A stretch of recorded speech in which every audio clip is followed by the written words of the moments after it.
Perdue, who ran a grain and fertilizer business before becoming Georgia's first Republican governor since Reconstruction. Environmental activists slamming Perdue for receiving hundreds of thousands of dollars in subsidies for chemical corporations and factory farming. Your response, Wenonah? Yes, the agribusiness and chemical industry is just applauding his nomination. The former governor's cousin is the senator, the junior senator from Georgia.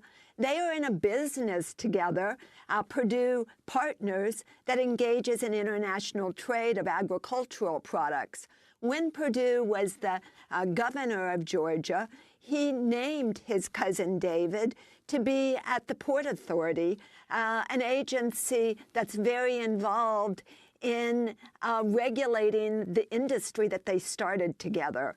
He has a lot of ethics issues, and certainly Senator David Perdue should recuse himself from voting in the Agriculture Committee on this nomination and on the floor. And finally, Rick Perry, the former governor of Texas, who has been on the Board of Energy Transfer Partners, which owns the Dakota Access Pipeline. His hearing is today, his confirmation hearing for the Department of, well, I'm just saying, having the same memory lapse that the former governor did when he was running for president and said he couldn't remember the agency he wanted to get rid of. It was the Department of Energy. That's right. Well, the public probably knows Perry best because he danced with the stars. He is completely unfit for office. The Department of Energy oversees the nation's weapons arsenal.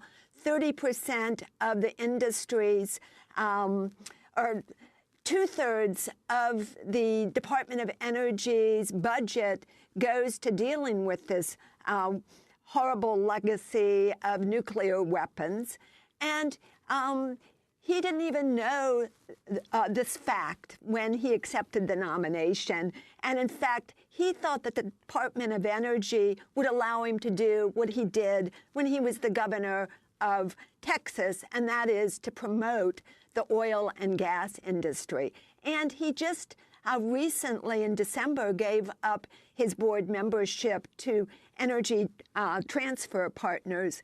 You really couldn't have a bigger advocate for the oil and gas industry. And I think what this shows, Perry, Tillerson, Pruitt, is that the industry is no longer satisfied with just getting influence through campaign contributions. Now they actually want to put their shills in these agencies to control public policy. We will be working very hard to defeat their agenda. Wenonah Hauter, we want to thank you for being with us, Executive Director of Food and Water Watch. Her book, Foodopoly, The Battle Over the Future of Food and Farming in America. This is Democracy Now! When we come back, Dr. Sidney Wolf joins us to talk about Congressman Price as head of the Health and Human Services Administration, if he's approved. Stay with us.